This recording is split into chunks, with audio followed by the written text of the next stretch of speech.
The Fox 25 Primetime News at 9 starts right now. Right now, we are following multiple breaking news stories right here in the metro. One person on the run after a shooting in southwest Oklahoma City. More on that, though, in just a moment. First, though, we do have an update just into our newsroom on the search for an 8-year-old who's been missing for 3 days. Fox 25's Jennifer Falsetti is following this from the live desk for us. Jennifer. Yeah, Mike, just within the last hour, Oklahoma City police have confirmed that the 8-year-old child is now safe and in the custody of DHS. You are looking live now at Twitter, where they made that announcement that 8-year-old Elijah Muhammad has been located. He's alive. He's well. He was found in Ardmore, Oklahoma. His father, Elijah Muhammad Sr., has been arrested on 1 count of child stealing. He will be booked into later on this evening into the Oklahoma County Jail. Now, we reported to you that over the weekend, the 8-year-old child had run away from his grandmother's home. We didn't know exactly where he could be going or why, but we do know again tonight he is safe. This just into our newsroom within the last hour. Any new details we have, we'll get to you right here at the live desk. Jennifer, thank you. A shooting investigation underway right now at an apartment complex near Southwest 44th and Portland. Police tell Fox 25 it happened just about 3 hours ago. They say a man called police saying he had been shot. Right now, we're working to get a better description of the shooter. The victim has been taken to the hospital. City of Edmond has warning about car break-ins at the dog park. Police say this could be part of a nationwide crime spree moving through the metro. Fox 25's Will Metzold has your back with the things that you should do to avoid becoming a victim. Will. Well, Mike, Edmond police say they are seeing an organized group of criminals that are trying to break into cars. They say to be aware in parking lots where those trying to steal may be hiding out. Amy Reynolds says she didn't expect her purse to be stolen in the half hour she spent at Edmond's Mackey's Trail Dog Park on Saturday. It was very surprising, mostly because it's just Edmond's such a good little town. You don't anticipate things like this happening. You don't hear about them happening. She says her purse was partially visible as she took 2 of her dogs through the trail and over to the park. She says someone smashed in her back window and got off with the purse. They had parked between my car and my husband's truck. We had left a space in between, and they had pulled up there sitting without a dog. They thought that was really odd, even noted part of the license plate because it just felt really odd to them. Edmond police spokesperson Jenny Wagden says they are noticing this more at the dog park. It could be part of a group that is just coming into town. They come in and they do this. They're in rental cars and they kind of move through the metro. And obviously the dog park is a very popular place here in Edmond, so that's one of the areas they target. To prevent your belongings from being stolen, police say to lock your doors. Don't leave any items in sight, and always take your purse or personal items with you. If you must leave valuables in the car, place them on the floorboard and cover them up. Also, tinting your windows not only keeps your car cool, it also prevents a thief from seeing inside. The suspects were caught on camera at Target, where they made purchases with Reynolds credit cards. She's reminding everyone to keep track of valuables. Absolutely not leave anything in my car. Leave my purse at home for sure. Edmond police is working with other agencies to be on the lookout to identify who is behind these burglaries. They are notifying those agencies through an alert to look out for those burglars. Mike. All right, well, thank you. Edmond police also say some people may not think they can become a victim because the city is usually very safe, but it is important to remember these crimes can happen anywhere. Oklahoma City Public Schools officially back in session tomorrow morning. It might affect your morning drive. I pulled up the district's Twitter page where they retweeted a reminder just hours ago to pay attention while driving near schools. Not only will buses be running, but parents will be dropping off their children. That could cause some delays. Police are also reminding drivers to slow down in marked school zones and watch out for children walking to class. A fine for speeding in school zones can top $200. Police will be patrolling those areas heavily. Let's prevent a tragedy if we can. Just take an extra few minutes to get through those school zones or to get to work if you're passing through one, and be mindful of the kids out there. We've got your back with a few other tips from AAA. Eliminate those distractions. Put down your phone. Children often run out into the road unexpectedly and may come out suddenly between parked cars. Reverse responsibly. Look for kids on the sidewalk and in your driveway.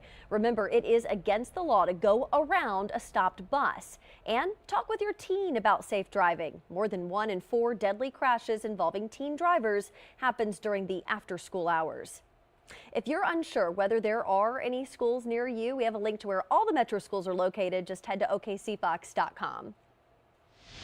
Well, if you're heading out there maybe to do the school run for the first time this year, we'll be a little bit on the cool side with temperatures right around 63 to 65 degrees. Clear skies, though, so maybe, a light jacket that the kids can pack in their backpack as they're coming on home because it's going to be pretty warm into the afternoon. For tonight, low temperature right around 63 degrees. Some could see 50s, and I think the areas that could see those 50s are up in far northwestern Oklahoma, basically up towards Woodward and onto the Panhandle. But places as far east as Watonga and Lawton could dip into the 50s briefly. I don't think Oklahoma City will get down there just yet. But for tomorrow afternoon, remember the kids are going to be getting home into the afternoon hours. Yep, 90 degrees. So it's going to be pretty warm, but below average. We will get back up to average. I'll talk about that coming up in your Storm Watch forecast. Developing in just the last few hours, a federal judge blocks the instructions on how to make a plastic handgun with a 3D printer from being published. This is a live look tonight at Seattle, where the judge made that ruling just hours ago. The instructions were set to be released tomorrow. They would mean you would not even have to leave your house to get your hands on a legal firearm. Andy Rose has more. A federal judge in Washington state has issued a temporary restraining order to block distribution of the downloadable blueprints that allow anyone to make plastic guns with a 3D printer. A Texas nonprofit group, Defense Distributed, won a battle that started in 2013 when its founder, Cody Wilson, posted designs for a handgun online. As of Wednesday, users were supposed to be able to make their own guns at home without a background check. But Wilson says his site has disabled downloads until he reviews the order. Meanwhile, a group of attorneys general is working to stop people from publishing downloadable blueprints of plastic handguns. Tuesday, the Trump administration's deputy press secretary said President Trump supports a current law that already makes it illegal to own or make an undetectable homemade gun. The president is committed to the safety and security of all Americans and considers this his highest responsibility. In the United States, it's currently illegal to own or make a wholly plastic gun of any kind, including those made on a 3D printer. The National Rifle Association released a statement backing up that idea, saying, regardless of what a person may be able to publish on the internet, undetectable plastic guns have been illegal for 30 years. I'm Andy Rose reporting. A woman is behind bars tonight after investigators say she killed her roommate for texting her fiance. The Oklahoma County Sheriff's Office says Kristen Jones has been extradited back to Oklahoma from Texas. Yesterday, firefighters responded to a fire at her home in Luther where they found a body. Investigators say Jones's mother helped them find her. During the course of the investigation, investigators were able to get in contact with Kristen's mother and was able to get her on the phone. The contents of that phone call, listened to by our investigators, led them to believe that she was involved in a homicide of the victim who was found in the residence. Deputies were able to ping her cell phone and track her down in Texas. She reportedly told authorities that a roommate had been texting her fiance, and during an argument, her roommate stabbed her, so she shot her. The name of the victim has not been released. Still no relief for residents or fire crews as massive wildfires burn through Northern California. This is a live look at Pittsburg, California, near the area where those fires are spreading. The Carr Fire has burned through thousands of acres, destroying hundreds of buildings and causing several deaths. Tens of thousands remain under evacuation orders. Most are in local shelters where volunteers are doing what they can to make them feel at home. There's a lot of really tragic stuff going on out there, but it's also the community spirit in shelters is amazing. The people that rally around each other and the community members that show up. This isn't the only wildfire causing problems in Northern California. The Mendocino fire is moving quickly through the Bay Area, burning several homes and prompting more evacuations. Childcare options are becoming harder to find in Oklahoma. Now, the number of licensed facilities has dropped 23% since 2012. The closures come even as DHS panel votes to increase the state's childcare subsidy from 38% to 65%. Now, this has many parents scrambling to find quality childcare ahead of the upcoming school year. If you do need some help, the Oklahoma Child Care Resource and Referral Association can help you out. We have child care specialists that basically that's pretty much all they do is answer the telephone. They're going to take information from the parent. You know, what kind of facility are they looking for? Do they want their child in a home? Do they want their child in a center? Do they think they're going to qualify for subsidy assistance? The specialist will then provide a list of options that meet the parents' needs. Parents can vet those options using the DHS website. A link can be found on our website with all the information you need at okcfox.com. We're learning more about the accounts Facebook disabled due to their political influence on elections, what Facebook now says about whether Russia was involved and what this means for the social media site moving forward. Having trouble shedding the pounds? It could be about something you aren't eating enough of. Fox 25 Consumer Watch has got your back with the food to eat so you stop messing up on that diet. New details just released after a plane crashes carrying more than 100 people in northern Mexico. According to Durango's governor, the Aeromexico airliner was hit by a wind gust as it left the runway just before crashing in northern Mexico. We do know that about 101 people were on board. 4 of those were crew members. This Aeromexico flight was taking off from the state of Durango and headed towards Mexico City when it crashed shortly after takeoff around 4 o'clock this afternoon, our time.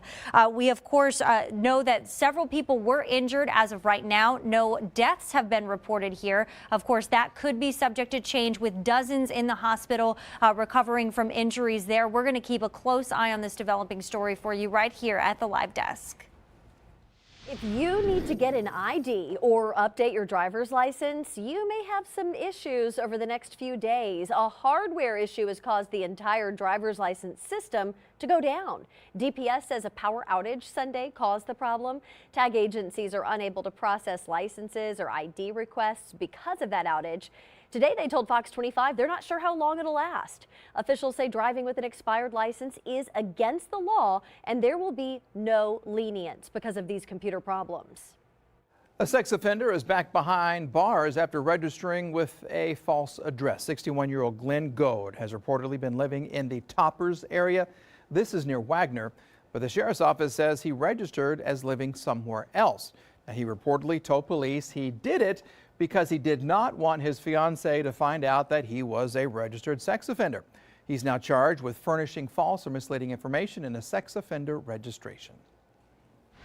Senator James Lankford supporting Facebook tonight. I just pulled up his Twitter feed where he said hours ago Russia interferes with the intention to sow discord and chaos.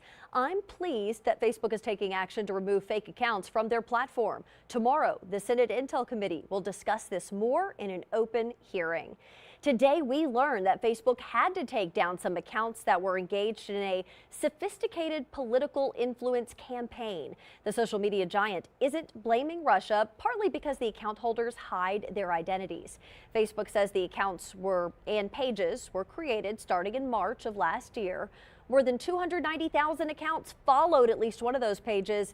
The pages created 30 events. They also ran 150 ads on Facebook and Instagram, paid for with $11,000 in U.S. and Canadian dollars. We do not have enough technical evidence to state definitively who is behind this. Facebook is taking this very seriously, so they should be commended for what they did today. It also shows, though, that this threat is very real, and Americans need to know that. Facebook saying today securing its site is like an arms race, with these outside groups getting more sophisticated. Police in Perkins now say a 61-year-old man was shot and killed by his son. OSBI says Thomas Crane died at his home on Sunday. Investigators say it appears his son pulled the trigger. Right now, no arrests have been made as police investigate exactly what led up to the shooting. Please. Don't move. You understand that? Yeah. That's cute. Body cam footage shows the moments after a man crashed into the back of a police car in Oklahoma City. John Carper was arrested last Thursday on complaints of driving under the influence and carrying a firearm while under the influence. The officer in the car was taken to the hospital but is going to be okay. A family hoping to get duck boats banned after losing 9 loved ones in a deadly accident in Branson. During a news conference today, the Coleman family thanked the public for their support and touched on how much they miss their family members since the July 19th accident. They were on vacation at the time. Only 2 family members who were on that boat survived the accident. Because for the last 8 years, we have been advocating that duck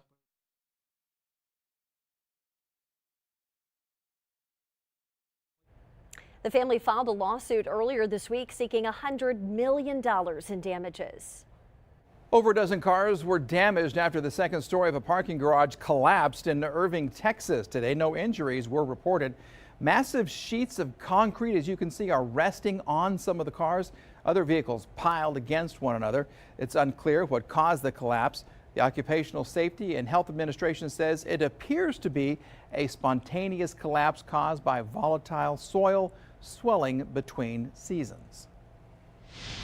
The trails at Lake Hefner getting $770,000 worth of upgrades thanks to better streets, safer cities. City Council today approved the resurfacing of the Bert Cooper trails. I pulled up the city's Twitter page where they made that announcement a few hours ago.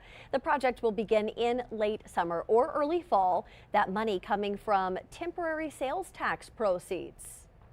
We've got your back with a warning from officials. An ozone alert day is now issued for tomorrow. The Department of Environmental Quality issued the notice today for Oklahoma City. It means levels of ozone will be dangerous over the next 24 hours. Now, if you have heart or lung disease, pollution could cause you to have some health problems tomorrow. Ozone can cause throat irritation, coughing, and chest pain. So try to avoid exercising out day tomorrow, and you might want to carpool to work to help out. Well, today was 17 degrees cooler than average. The average high temperature 95 degrees. It is summer, so we will get back there. We'll talk about when the heat comes back and when we'll get warmer than average coming up in your Storm Watch forecast.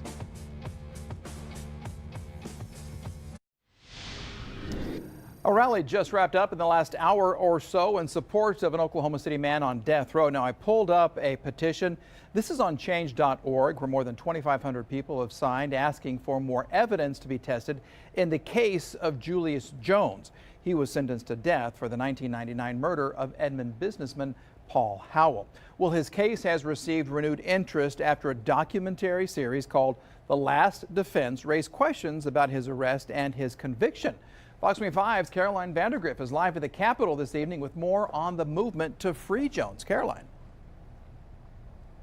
Supporters came from as far away as Texas to rally right in front of the state capitol tonight. They want to keep this momentum going to get a new trial for Julius Jones and to ultimately bring him home.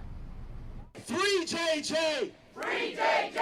A few hundred supporters rallying Tuesday night to free Julius Jones. I'm very appreciative. Julius is very appreciative.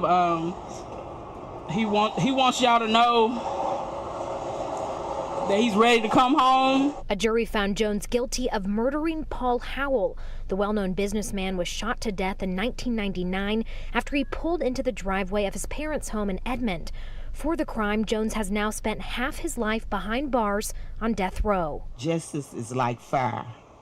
If one covers it with a veil, it still burns. At the time of his arrest, Jones was a 19-year-old honor student on an academic scholarship at the University of Oklahoma. He was also a champion high school basketball player. When they told me who they were looking for, I really couldn't believe it, because that's not the Julius that I know.